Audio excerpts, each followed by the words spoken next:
Hello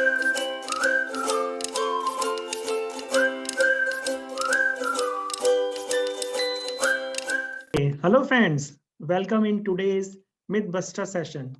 Friends, today Pratyoosh is with us, who will debunk some of these myths which are still prevailing in Agile world.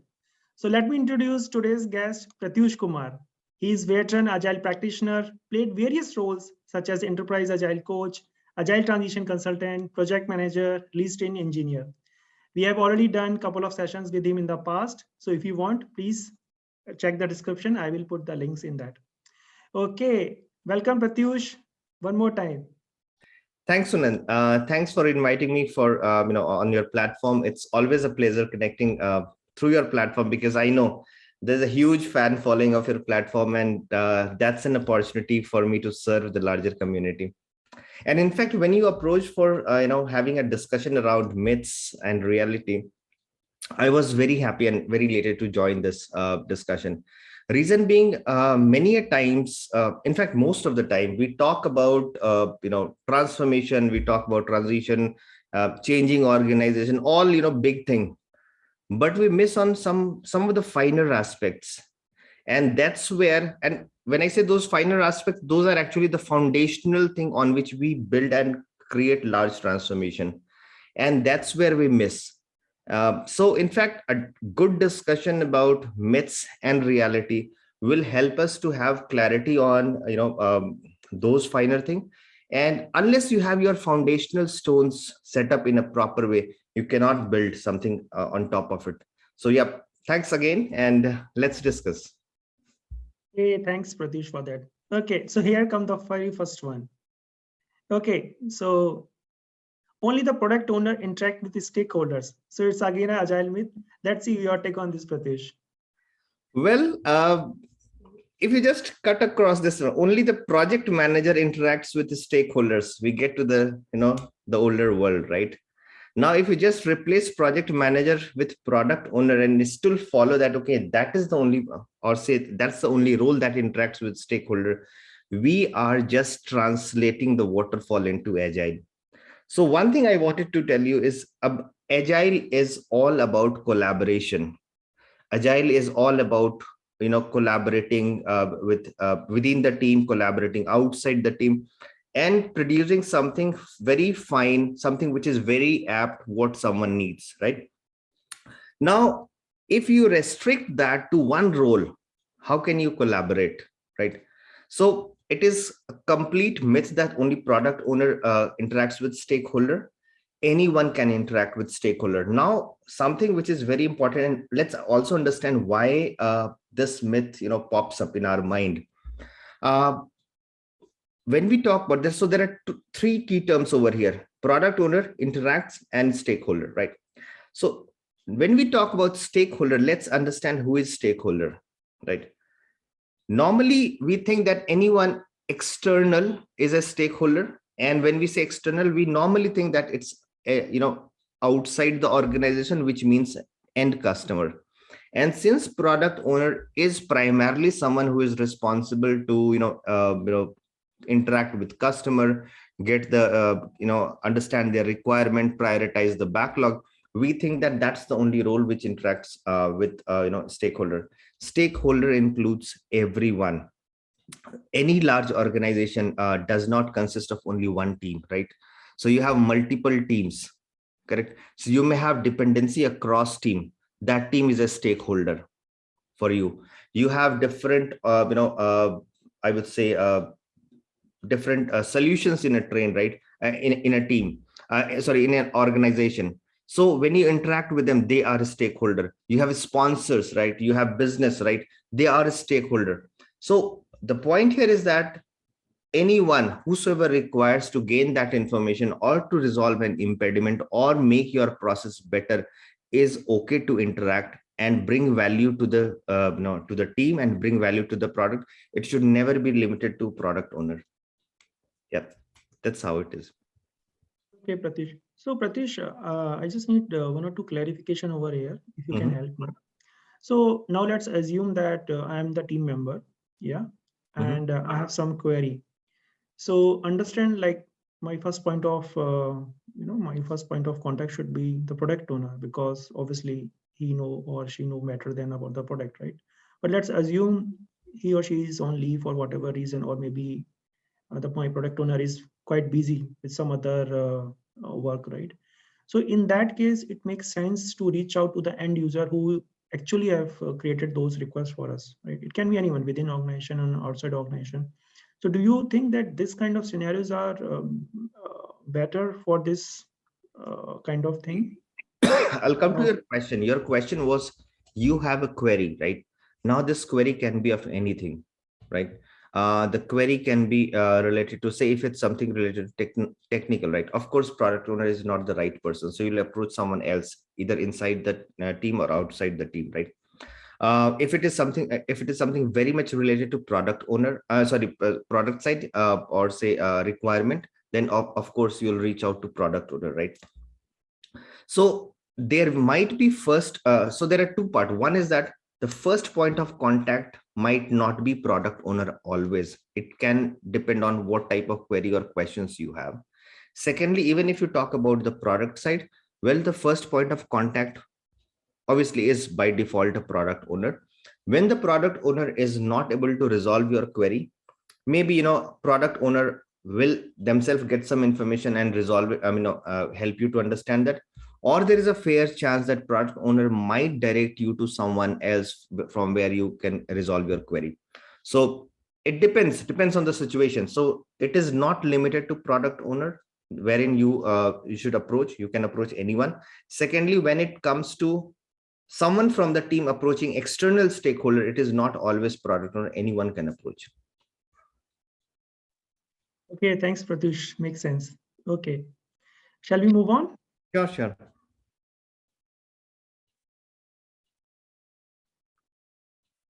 Okay. Second myth is the sprint review is a demo. Yeah, Okay. Pratyoosh. Well, many of us think sprint review and demo is same. And again, there is a reason behind it. Initially, and there is a historical reason. Initially, when a lot of teams, when they started with sprint review, they just started with, and normally that happens even now when you start a new transformation. They will start only with, say, a presentation, a PowerPoint presentation, a document or something. And then we want something that is working, right? Because one of the agile principle is working software is the primary measure of progress. If you remember principle number 7, we want something which is working. And that's why the focus was or even is on demo, something which you can see as a working software. And then only you can measure the progress of this sprint, right? So it all started from there. And I would say demoing in sprint is very important. If you do not demo it, if you just present a plan, if you just put it on PPT, a slide or deck, it's not a sprint review, because you are not sure whether that piece of work is working or not. Having said that, sprint review is not just limited to demo, and that's what I mean. So, well, demo is very important. If you are not demoing, you are not doing sprint review properly. But sprint review goes beyond demo. Once you have demoed it, right? Once, say, we built something during the sprint, we have demoed it during the sprint review. After the demo, we also seek the feedback many times. I mean, in fact, most of the times in sprint review, external stakeholder, when I say external, I mean, that could be anyone outside your team, your sponsor in the organization, or if possible, your end customer joins the sprint demo. Based on that, they they provide the feedback. So a sprint review also acts as it gives us an opportunity to gain those feedback, put it in our backlog. Many times, if you would have done some sort of backlog refinement during the sprint for the future sprint, you would have thought of, like, these are the things that you will be picking in the next sprint. But when you demo a product based on those feedback, you may think of reprioritizing your backlog, right? So it also gives you an opportunity to revisit your backlog, reprioritize your backlog, so that tomorrow or day after, when you are starting your new sprint, you will start with that vision. So, well, demo is a very vital part of it, but it is not limited to demo. That's what. Hey, thanks a lot, Pratyoosh, for this detailed explanation. Okay. Shall we move on, Pratyoosh? Sure. Okay. So in Scrum, we spend too much time in meetings. Yeah, Pratyoosh. This is a common complaint all across. I would say there would have been hardly one or two exception during transforming a team from a waterfall to agile, where I have not heard this complaint, right? Because your team will normally what happens in a traditional way of working. You will not have these many meetings, as suddenly once you start working in an agile way, and let's take example of Scrum, you have these fixed event, right? So when you see your calendar, you'll find, okay, 15 minutes every day daily Scrum, say 3 to 4 hours sprint planning, review, retrospective, in case you're doing a backlog refinement as an event, that is again there. So you see a lot of meetings in your calendar, and that gives you an idea, that gives you an impression that we spend too much time in meeting. Now let's understand the purpose of these meetings. The time that you're spending in these meetings is a kind of investment that you are doing, so that you build your product in a right way. Or when you build your product, you do not hit a roadblock during building the product during that sprint time box. I'll give you a few examples. See, in agile, what do we do? There is a lot of focus on shift left, right? So one thing is that you may have, imagine you do not have, say backlog refinement as an event, in your way of working. What would happen? You just start with planning. You start working on, you discuss, your PO comes with a prioritized backlog, you discuss, you break it into user story, you start working. And then during the during the sprint, you will hit a bottleneck, right? And then you will of course, if that requires some discussion, if that requires some clarity from some team, you will have those discussions, you'll have you'll invest time on those clarification. Or there is a fair chance that once you approach that team, you know that you will not be able to do it, or you will not be able to pick this item in this sprint. This directly impacts your commitment, and which is something very important when we talk about planning in an agile way, or say Scrum way, that is maintaining your predictability. Right.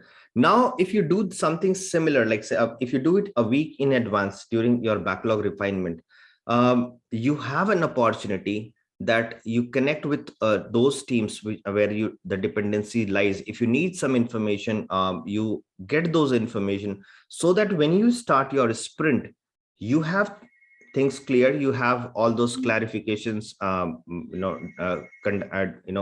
done.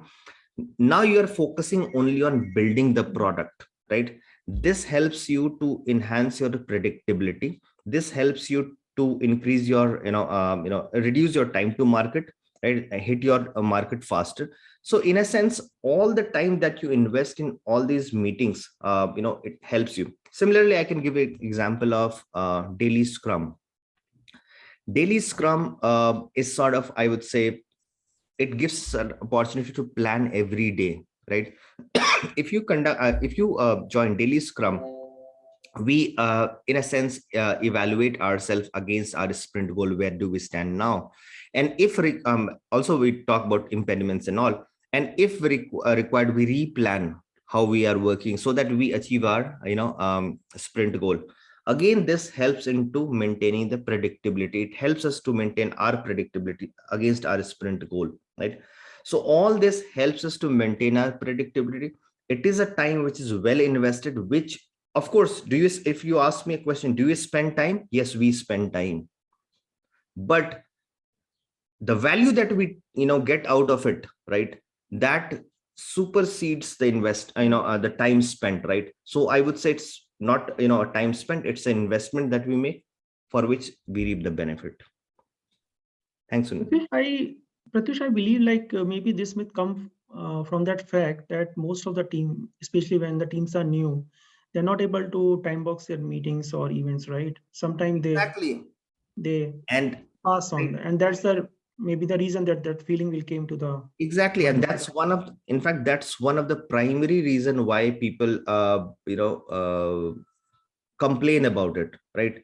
So we spend time, yes, we spend time, but only when they do not see value coming out of those, those meetings, right? Not coming out of those discussion, they feel that okay, the time that they have spent was not worth, right?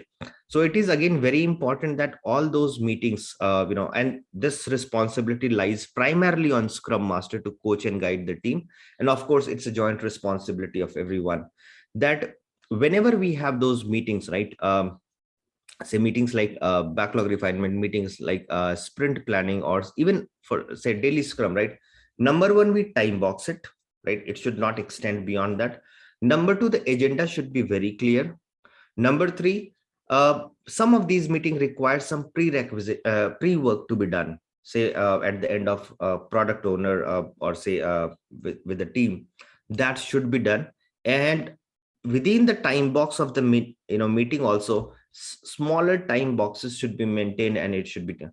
Once you follow all this, you will realize that you are not deviating, you do not over discuss, you do a right discussion, you are very focused towards agenda, and then you see a value coming out of it. Yeah. Great, Pratyush. Thanks for the explanation. Okay, let's move on. Okay, Pratyush. So this is our next myth, that in Scrum there is no planning. Okay, this myth, number one, contradicts with last myth, right? Someone saying that okay, we spend too much time in meeting, right? And then we say that there is no planning. In fact, if you go back to all those meetings, most of these meetings are planning meeting, be it your sprint planning, be it your backlog refinement, or be it your daily Scrum every day. I mean, it's not really planning, but daily Scrum gives an opportunity to plan.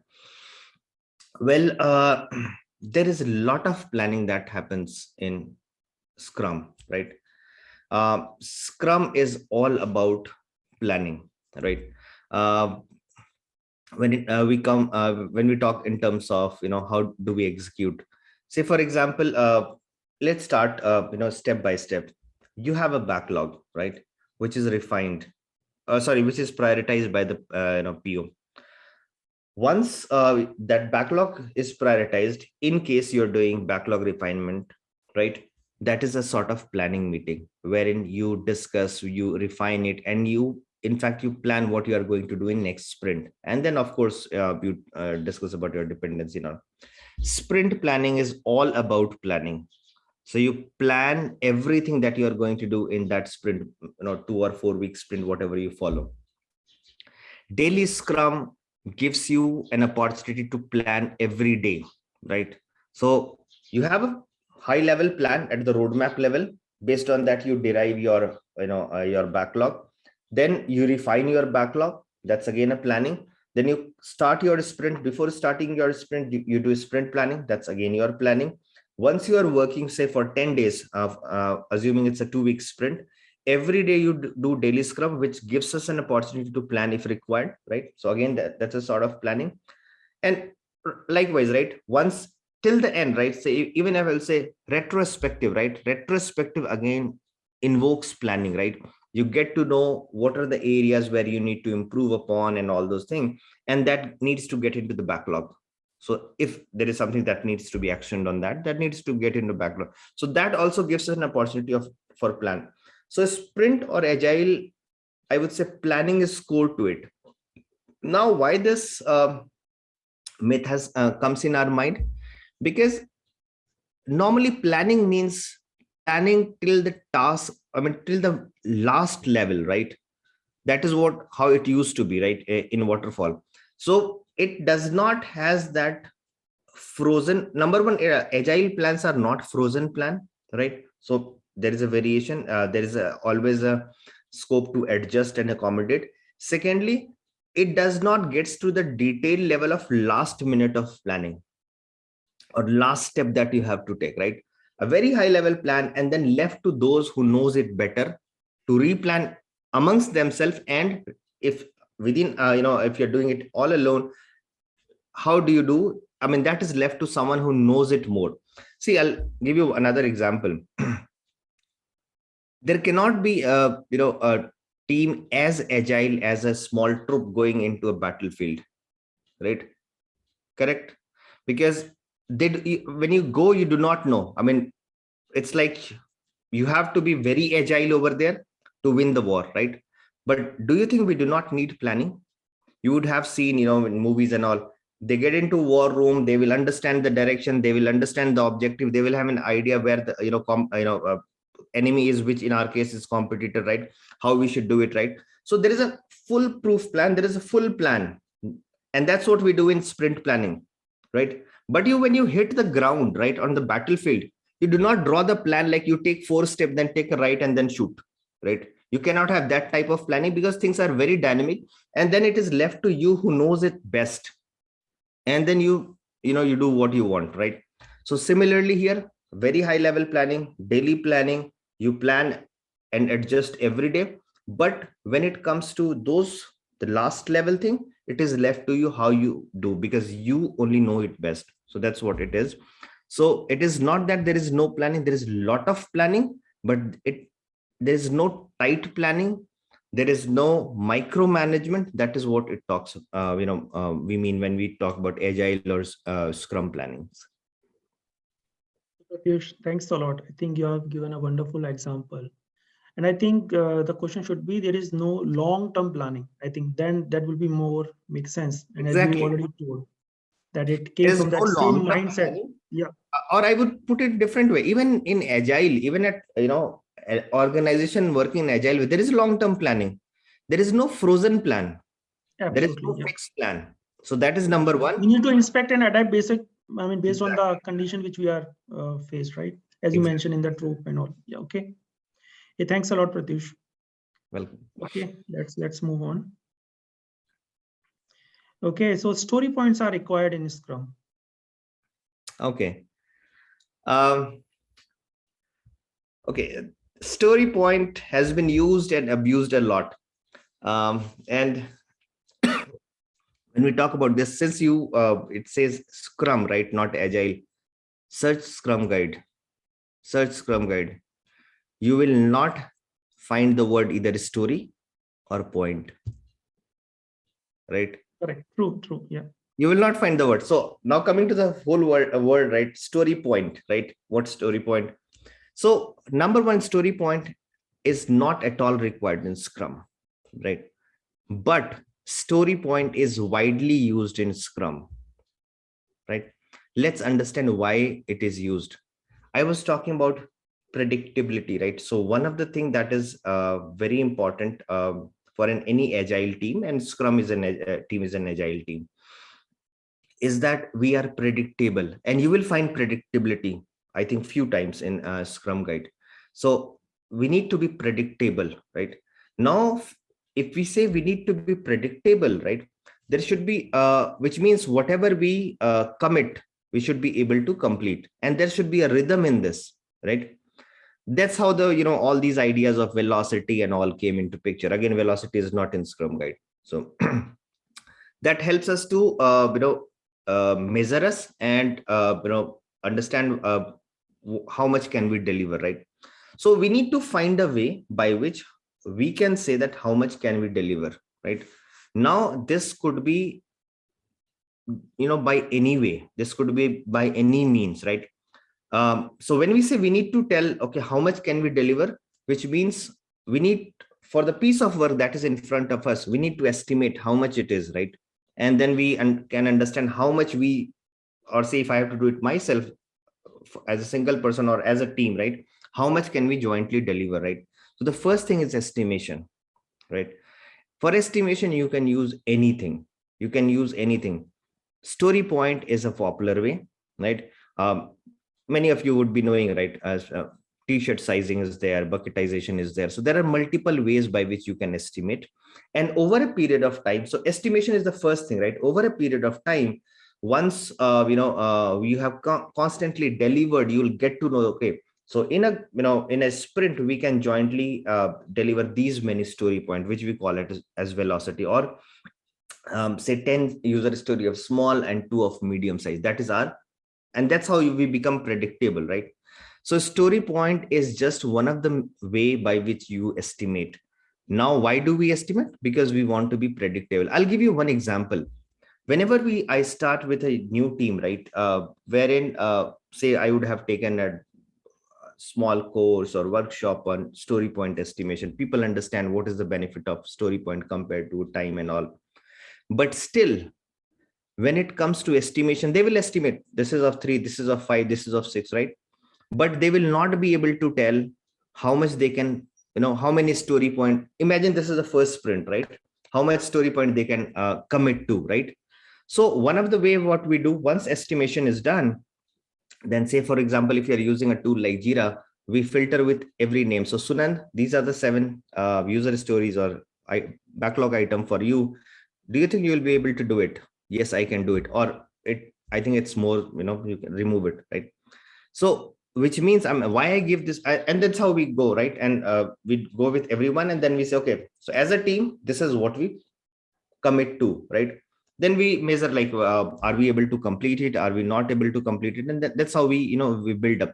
So actually, story point, with this example, you can understand that story point itself, when you start, does not gives any measure, unless it just acts as an input, unless you do it for few iterations or say few sprints, and then you come to know of the velocity of the team. And provided that team is stays longer, you can say that, okay, this team has a predictability or say velocity of these many story point, and that's how you make it predictable, right?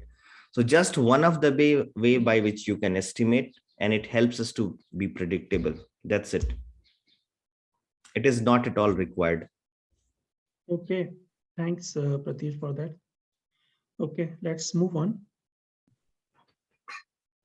Okay, the next myth is in Scrum, the product backlog has to consist of user stories. Okay, I think last I said there is no, okay. What was the last myth? Can you just go back? Story, Story right? points are required. Yeah. And I said that there is no word story, right? So even if you refer, Scrum guide, as I said, there is no term called story and all. All it talks about is product backlog and product backlog items, right? In Scrum guide, we only talk about product backlog item. Since the question is just limited to Scrum, that's why I'm saying referring to Scrum guide. Otherwise, even if you follow any scaled agile, any scaling framework, say for example SAFe, it does not just consist of user stories, it consists of stories of different level and enablers, right? So coming back to Scrum, so any backlog, or in this case a product backlog, consists of product backlog items, those set of items which actually helps you to build a product and deliver it to end customer. Now from there, you break it into small pieces, you create increment, you deliver it incrementally, take a feedback, again refine your product backlog, and that's how it goes. So it is not that it consists of only user story. What it consists of is product backlog item. Now let's understand what is product backlog item. Product backlog item can be anything which helps you to build the product. It can be your user story, in which a user directly sees a value. If you see what is how do you write a user story? As this user, I want this action or this to be done so that I derive this value, get this value, right?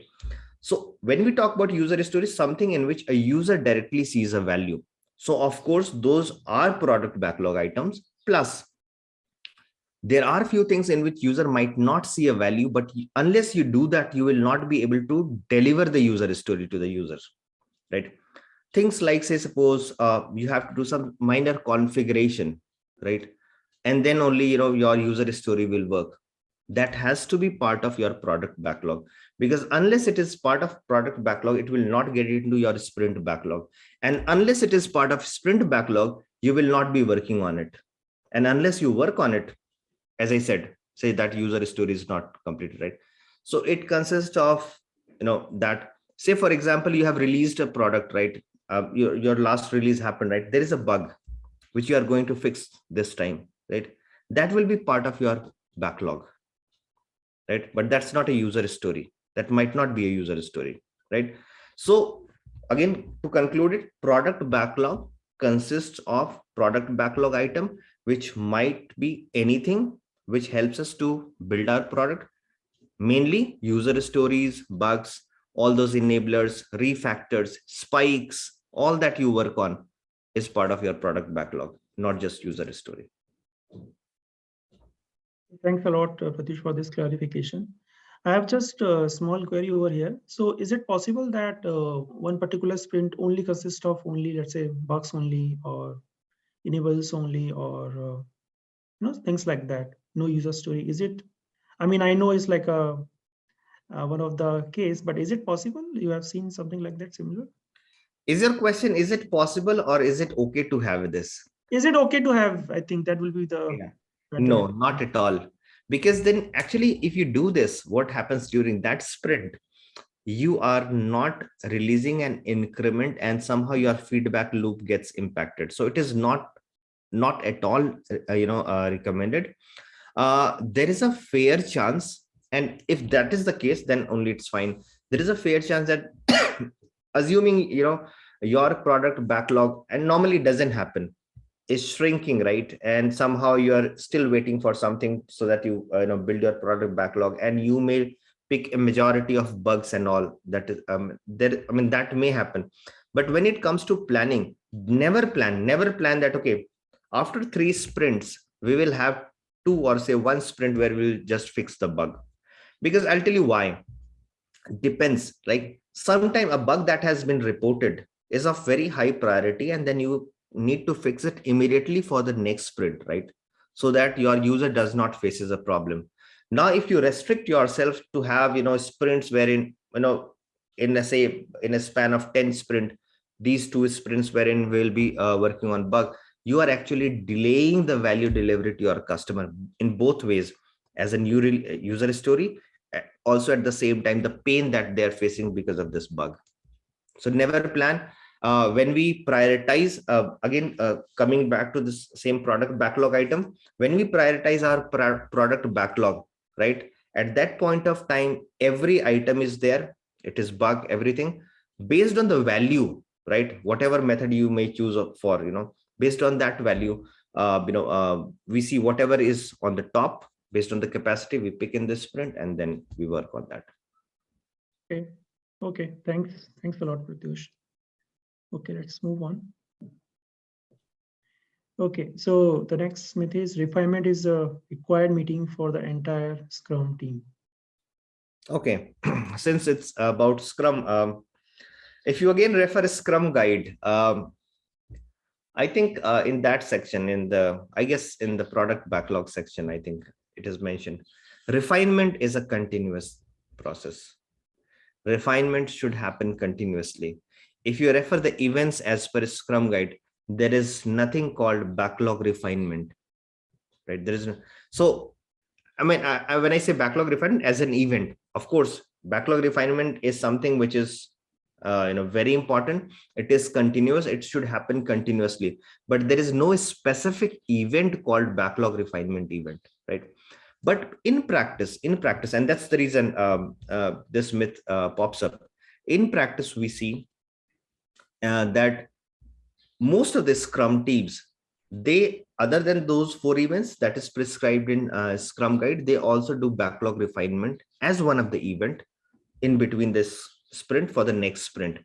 And if you ask me personally, I will say I also see a value in it.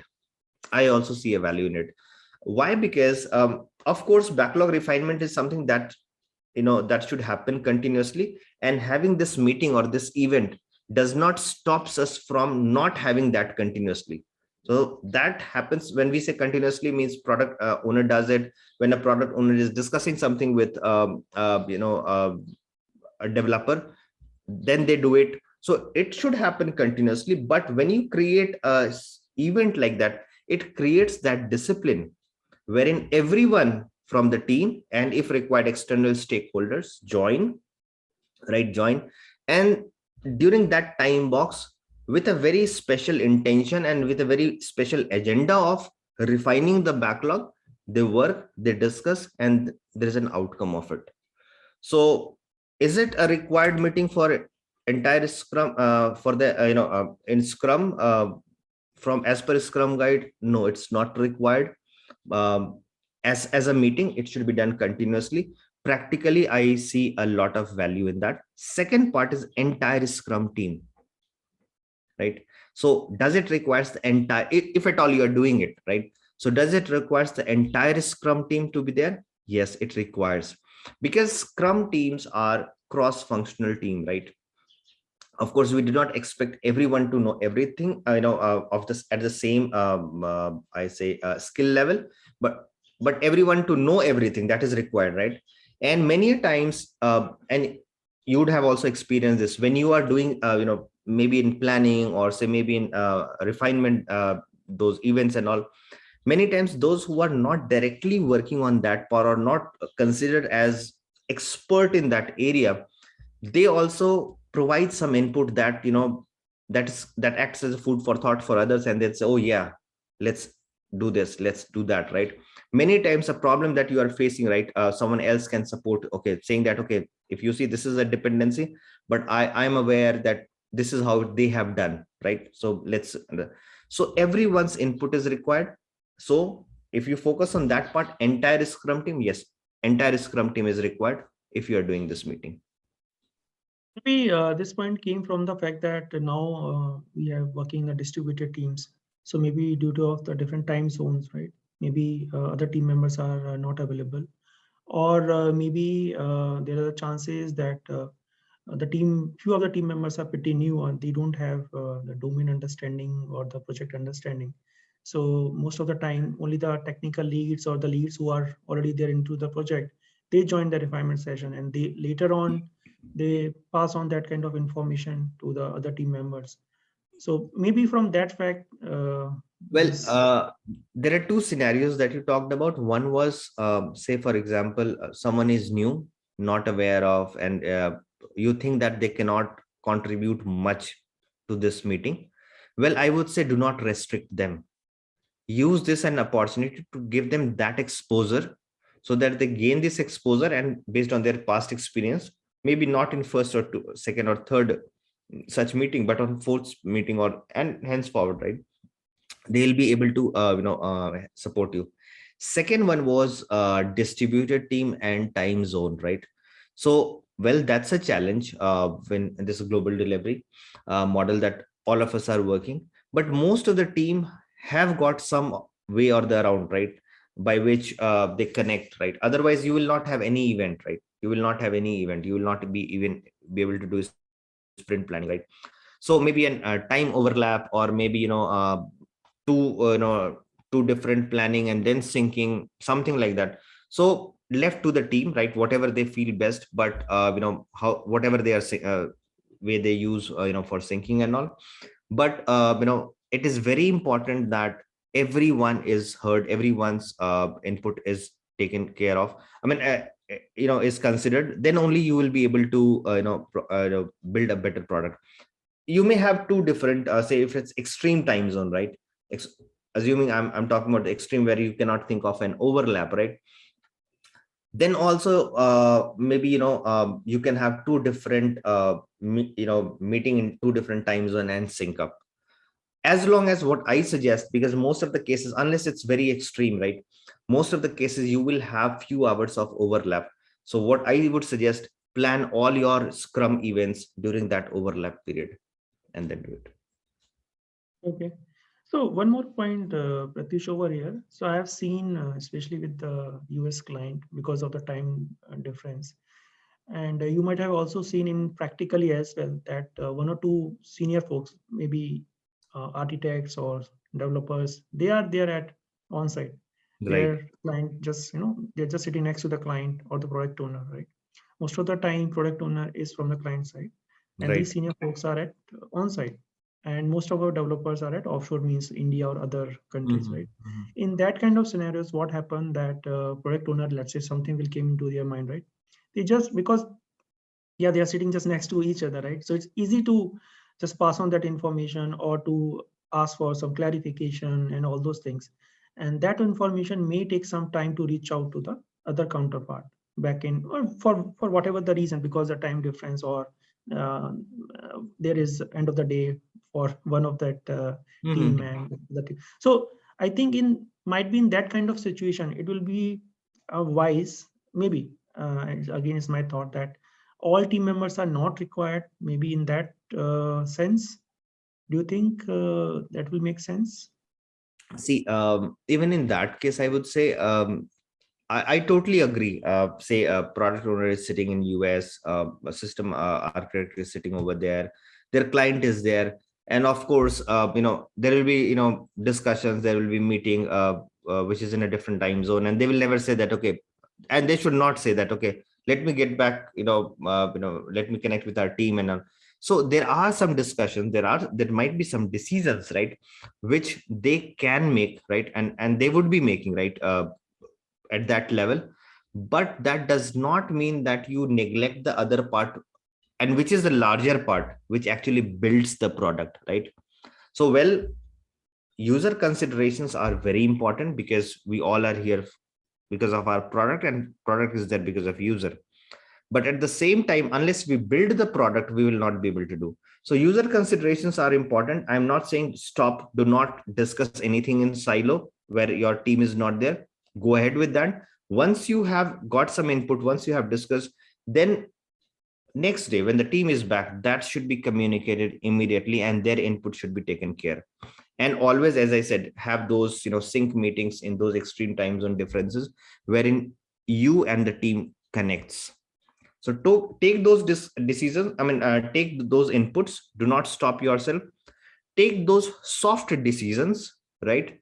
But get it validated and discuss, not validated, I would say discussed, and get a concurrence with the team. There is a lot of input that you'll get from the development team, which actually will help you to, overall, and to achieve your goal for your customer.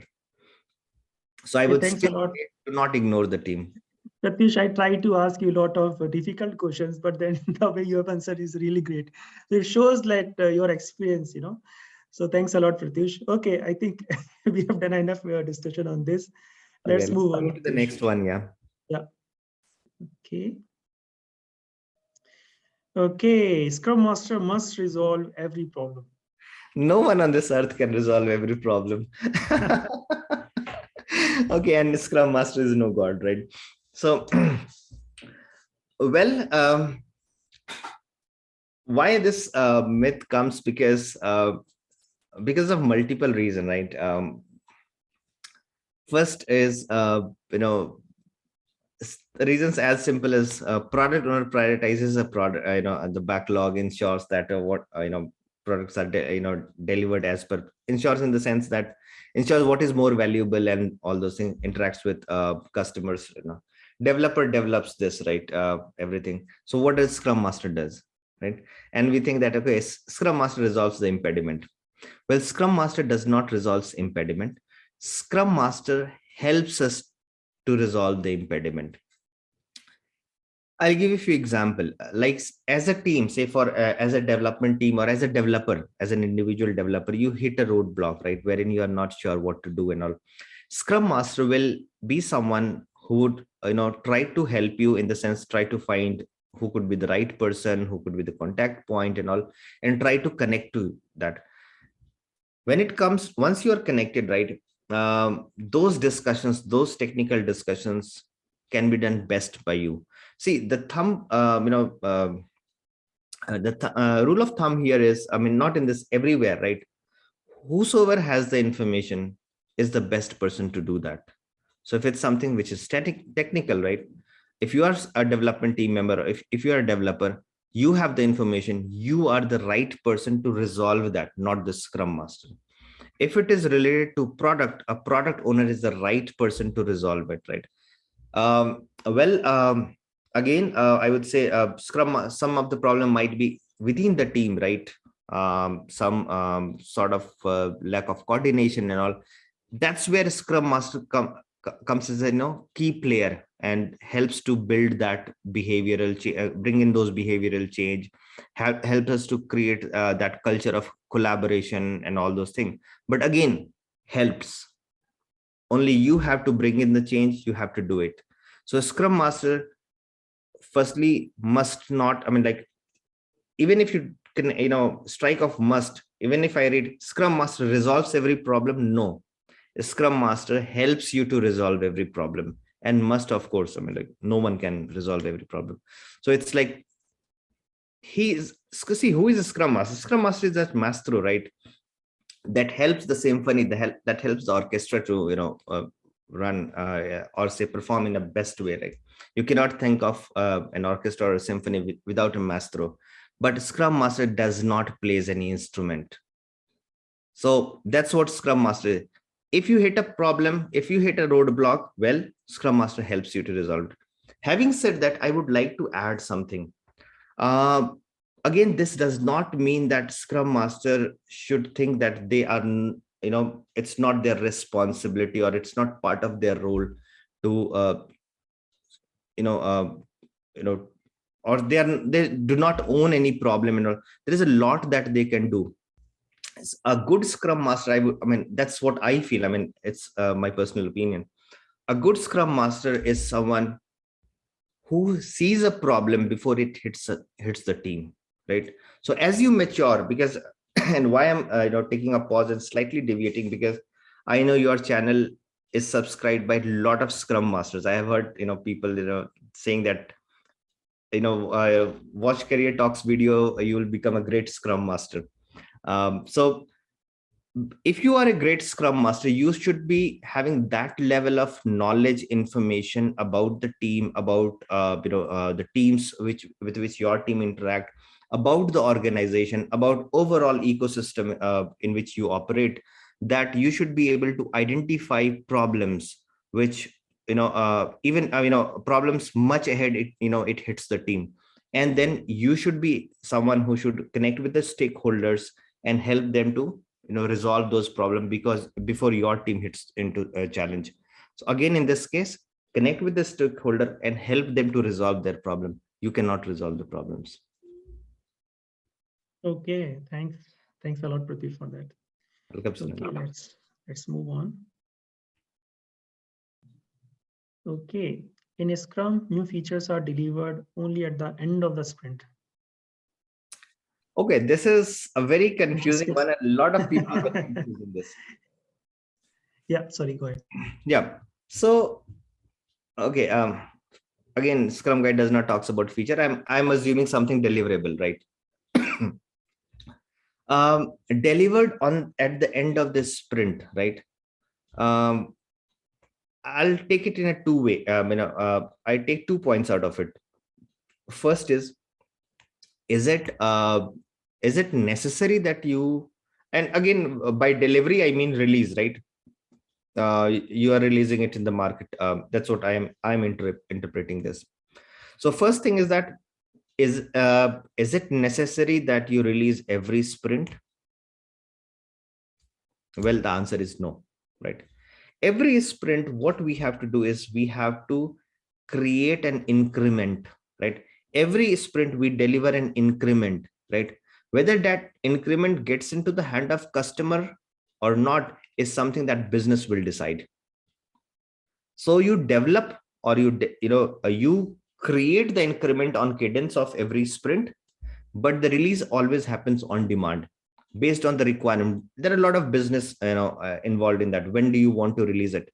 So a release can happen at any time once you have developed that. So delivery can happen on any date, not the last day of a sprint. It can be on 11th day, 12th day, or 13th day, when you are into next sprint. That is first point. Second is, should we wait till end of the sprint to deliver, right? So which means if we have 10 week of 10 weeks 10 days of a 2-week sprint, can delivery happen only on the 10th day, or is it possible that a delivery can happen on, say, 6th day, right? The way it works is like, see, depends what type of product or what type of software are you building. If your product or software is something in which, say, a set of 3 user story which is marked done and has been validated by the product owner as done, and could be delivered to end customer, right? And that say that is ready by say end of your sprint one, it could be delivered. It could be delivered. So you need not to wait till end of this sprint in that case to deliver it. It all depends on the business part, right? If business feels that okay, it needs to be delivered on 13th day, fine, you don't need to deliver on 10th day. If there is and again coming within the sprint, if you have already built something that is potentially shippable, that has been that is done, that has been validated, right? And business feels that there is a requirement for this to be released or delivered, it could be delivered. You do not need to wait for another 6 or 7 days to wait for the end of this sprint. So it all depends on, see, the whole idea is your time to market, how fast you can reach to the market. Whenever business thinks and you are ready, you can deliver it. Need not to wait till end of this sprint. Or also, end of sprint does not mean a delivery or say a release date. It can be even after that. Pratyoosh, I think this thing came from the fact that once your sprint review is done, when everyone has, all the stakeholders have seen your whatever the release or whatever the deliverables which you have done, then only it can put it into production or something like that. I think You are right. that's I think you're right. And that's the ground which has resulted into this myth, right? But when I was explaining within this sprint, right, what I said, say suppose 2 or 3 user story, it is done, it has been validated, right? Validated means your sprint your product owner, any external stakeholder, business wants to say that this is fine. If it is validated, you can do it. Well, sprint review is a defined event that happens at the end of sprint that reviews everything during that sprint. Now even if you would have released something on fourth day, that will also be demoed or say discussed over there. But it does not restricts you to have something which, if there is a business need, it does not restricts you to not release something which you would have completed before the date of sprint review, as long as it has been tested, it has been validated, it has been demoed to all those stakeholders. So you can have a small meeting, okay, 3 of them are done, so and it's a business requirement, can we release it? Let's check everything fine, yes, we can release it. Because okay. see, it's all about Yeah, time, right? yeah, It's all about yeah. time, it's all about cost of delay. Now assume something like this. It is very critical for you to hit the market, otherwise competitor will hit, and you have your product ready. That piece, that particular 3 user story I'm talking about, right? Is it wise to wait for another 6 days just because you are following your that, right? In that case, if it is tested, all those due diligence taken care of, you could and you should release it. Because we are working the scrum way because it helps us to release a product. We are not releasing a product because we are working in scrum way. Scrum should never be a obstacle to that. Absolutely. In fact, with this advancement in the continuous integration and continuous delivery, you might have seen a lot of organizations are putting their deliverables every day. Forget about end of the day. Exactly. Not every day. I mean, some of the Every organizations, hours. Yeah. every hours, right? I mean, I was restricting myself to those examples because we were talking more on this whole Outliers. Yeah. scrum, Yeah. right? Yeah. Yeah. Otherwise, if you talk about large organizations, any large organization, they have multiple releases every day.